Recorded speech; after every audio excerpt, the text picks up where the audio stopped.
There's a workspace, a current folder, and there's a, and depending on how you have your window set up, there's a command window. So the command window, we can do things, good things, like we can define a variable. Well, first off, you can do Matlab, you can use Matlab for calculations, right? So like 5 plus 6, right, 11. What's even more useful is if you store that in a variable, a equals 5 plus 6. And then, of course, you can, let's make another variable, b equals 3. And the nice thing about variables is you can just go, well, a times b, and you get 33. Okay, so that's nice because you can do these calculations, they're great. But it's much nicer if we can put this in a script because then we can develop things and reuse code, very powerful. So I'm going to go up here to this new script button. I'm going to click that. And now I get this editor window. And anything you can put in the command window, you can put in a script. So what we're going to do here is we're going to start off by define. Let's put in a percentage sign. That's going to be a comment, and we're going to say this is Matlab demo.m. So scripts have the extension m. I'm just putting a comment up here so I know what file this is. And I'm going to save it. So you can do Command S on a Mac or Control S on a PC. And I'm going to save this as Matlab demo.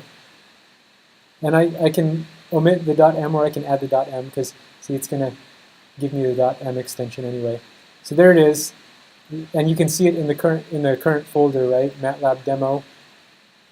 I have another file there. But now we can put in here, let's make something.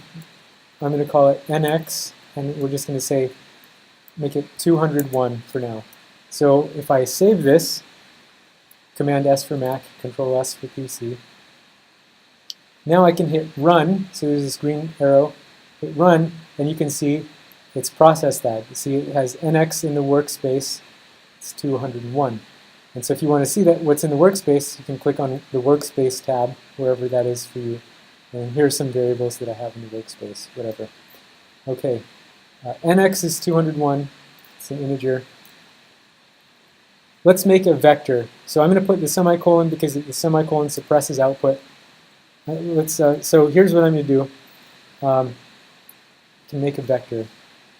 For now, let's say x equals rand3. Actually, so this is actually going to give us a matrix. And it gives us a 3 by 3 matrix. If I wanted the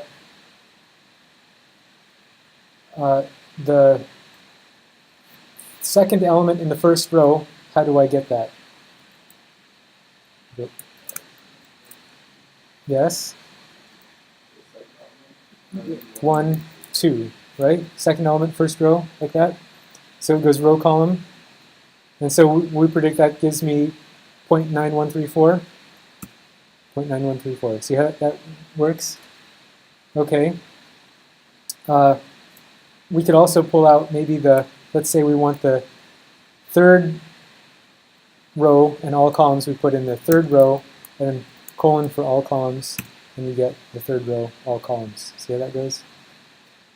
Similarly, you could go all rows. Oh, I'm sorry. This was all columns and the third row, all columns. So it's essentially a third row. If I do this, I'm going to specify all rows, first column, or then I get the first column. And just to see that, there's first column. Okay, so there's some basics there. All right, let's make a vector. I'm going to use the Linspace function, and we're going to add a couple other variables. We're going to, let's see, we're going to call this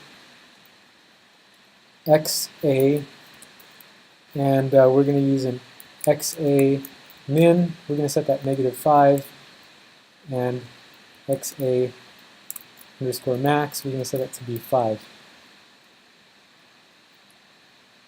And just so you know what I'm doing here, I'm going to put down some units. So, well, first off, we're going to say we're going from the linspace function goes from xa min, comma xa max, and we're going to nx, the number of points. So let's put in some details here. So this is the number of x points, and then this is the maximum value for x over a. Oh, sorry, that's the minimum, I guess. And then below is the maximum value. And then this vector represents x divided by a, where a is some length constant. Okay, so if let's take away the semicolon from line 7 here. I'm going to save it and I'm going to run it, and then it spits out a 1 row by 201 column vector that contains x divided by a points. Okay, going from -5 to +5. All right, so I don't want to look at all that, so I suppress it using this semicolon, run it again, and then there's the name of my file. Incidentally, see, if you type in the command prompt these two greater than arrows, if you could just type the name of our file, Matlab demo, and if you hit enter, then it runs the file. All the output's suppressed, so you didn't see it, but now we're going to add some more to it. Let's make a wave function. Let's make psi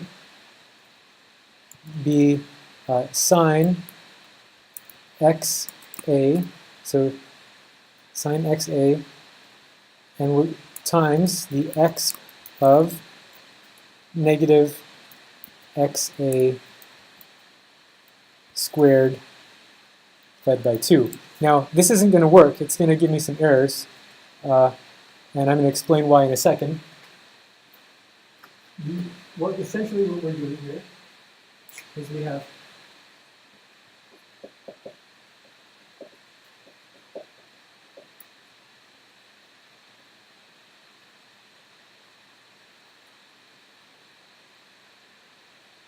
that. Okay. Now, Matlab, it means matrix laboratory. And so by default, this multiply is a matrix multiply. So what we want is a element-wise multiply, because this sign, like x is a vector, so we have sine of x is a vector. So we're going to element-wise multiply that with this exponent here. Now xa also is a vector, and so we need an element-wise exponentiation, so it's dot power, and that ought to work. Okay, so now, the next line, we're going to plot, just to make sure this works, let's plot. And the way the plot works is you give it the x variable, and then you give it the y variable. And save that, run that, and I get this figure. Ooh. Get a figure. You get that figure too? Oh no, I didn't mean to do that.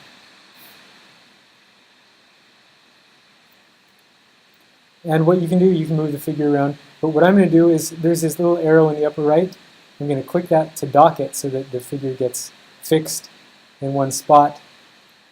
And then it's kind of nice. Okay. Oh, let me undock it for a moment. And the figure is on my other screen, so let me bring it back. So there's a little arrow, tiny arrow, in the upper right of the figure. Maybe. Oh, it's in the upper left now. Here, see that? That's the dock. Oh wait, no.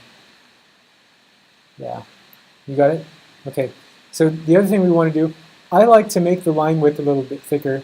So in this plot command I put line width 2, and if I run that again, you'll see now it's thicker.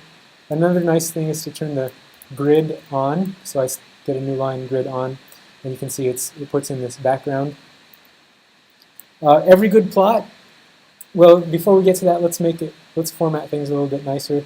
So we'll say set, and then GCA, that stands for, GCA is get current axes. Okay, so we're going to take the current axes and we're going to set its font name to times, and then font size to be 18, like that. And if I run that, it's made the font prettier and nicer. Of course, every good plot needs labels, so let's put in an X label. What should the X label be? Should be in single quotes, X divided by A. So single quotes gets me a string. Well, I'm going to save that. I'm going to run that. And you can see it gives me X divided by A. I'm going to make it a little bit nicer. And I'm going to put inside the single quotes around X divided by A, I'm going to put dollar signs. And if I run that, it's not going to be so nice. It puts dollar signs. But I'm going to add to this xlabel command interpreter, and then latex, like that. And then I'm going to run that, and then now notice the X and the A become scripty and nice and pretty, like you'd see a variable in a textbook or something, right? I'm going to copy this xlabel line. We're going to paste it, and we're going to change it from xlabel to ylabel. And inside the dollar signs, we'll put backslash P, capital P, SI. And if I run that, then I get my little psi there. Okay, so we just plotted psi, that's great. Another thing we want to do is we want the probability density. Okay, so how do we get the probability density? Psi squared, right? So let's make it a variable psi squared. It's our probability density. And the definition of psi squared is psi star psi. So star is the conjugation, so you put conj, and then you put psi, and then dot times psi. Again, that's an element-wise multiplication. Okay. So we're going to run this. Well, we don't need to. Let's make it plot. So what I'm going to do now is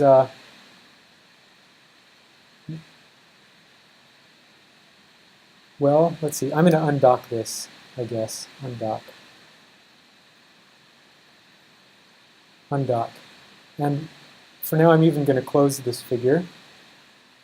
So we're going to use subplots. So before the first plot command, we're going to put subplot, and we're going to put 2, 1, 1, because this is an array of plots. So this makes,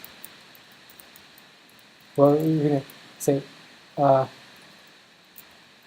subplot x, y, z addresses the z plot in a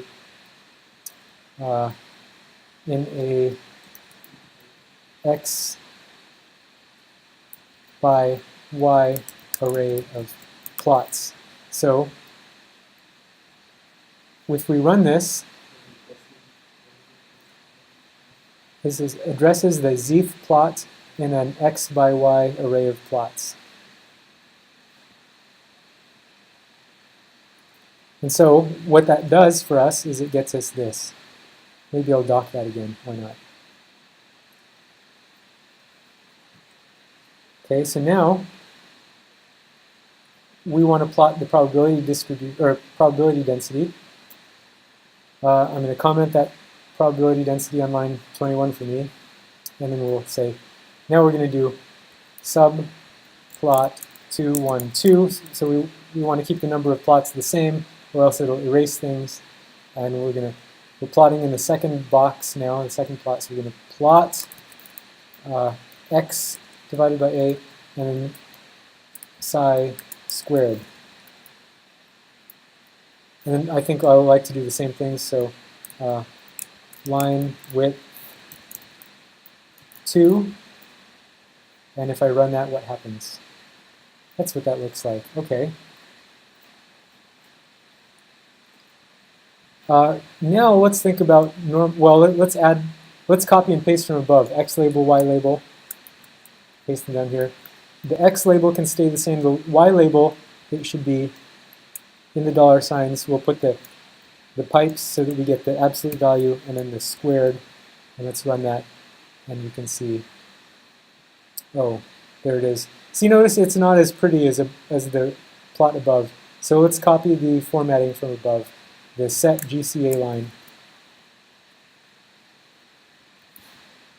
And if I run that, oh, now that looks nice. Okay. I want to teach you how to do integration. Integration in Matlab.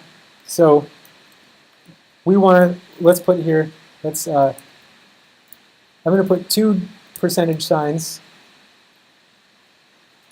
and I'm going to say check normalization. So when you put 2 percentage signs, it divides the file up into what we call cells, and then you can, or sections or cells, you can run each section individually if you like. So to integrate,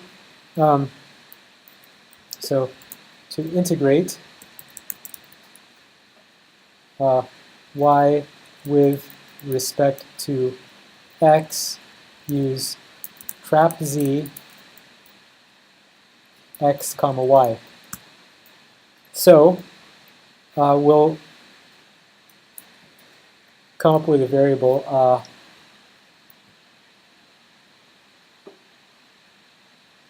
I guess int prob dense, I don't know. Okay, so that is trap z x a comma, what do we need to put in there? Psi squared, right? So we're integrating psi squared over x. And if I run that, I get 0.5602. Is our psi normalized? No, what should that be when I integrate it? 1. So we've got integral of psi squared dx equals some constant, right? Some constant, what should we call it? Let's call it k, I guess. We want normalized psi.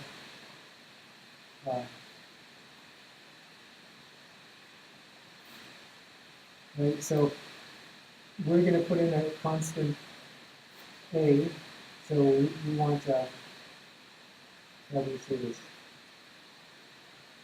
A normalization constant. Yeah, so we want a psi squared, we want that to be 1. Well, this is equal to what? A squared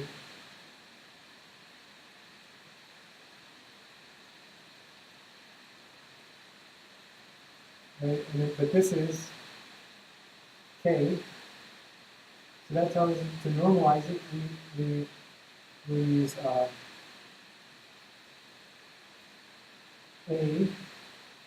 equals 1 over square root k, right?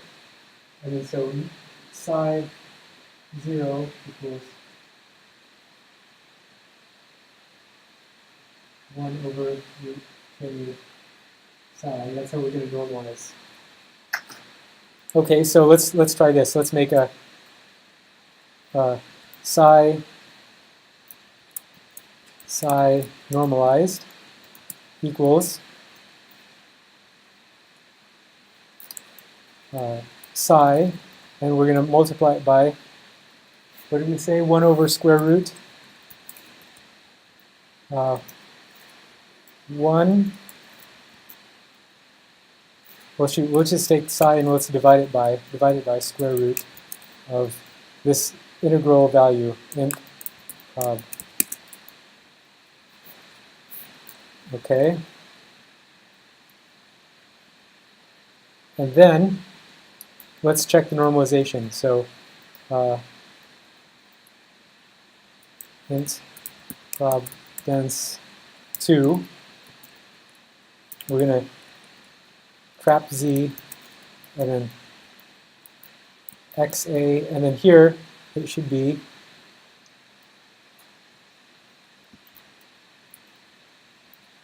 conj of psi norm dot times psi norm.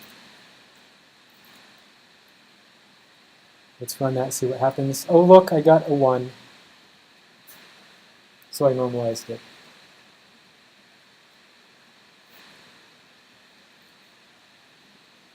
Okay. And then, let's see.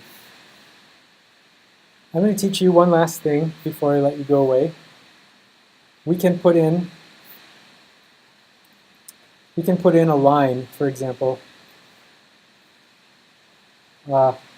See, notice in this second plot I've got the x data, the y data. I can put in another line, so another pair of x data and y data. So let's make a line that goes from, let's make it occur at 1, and it's going to go from 1 to 1 in the x domain, and then the y range is going to go from 0 to 1. And if I run that, you can see where that line came in from. The x values are 1 and 1, and the y values are 0 and 1. So that's one way you can add lines to your plot like that. Because I'm going to give you an assignment, and I'm going to ask you to add lines and such. Maybe one more thing, you can put in text. So here's the text command, and we'll put something in it. X equals 3, and then y equals 1/2, and then we'll say, we'll make it go. We'll put in a symbol here. What will we put in? Let's put in $signs. I don't know, Q. There's Q, and then we'll put in interpreter LaTeX. And let's see what happens if I run that. Oh, there's my Q. It's kind of small, but I can make it bigger if I want. Font size 20. If I run that, it's bigger. Okay, so some basic Matlab things. I'm going to give you an assignment on this. I'll probably ask you to normalize a couple wave functions, plot them, plot the average value,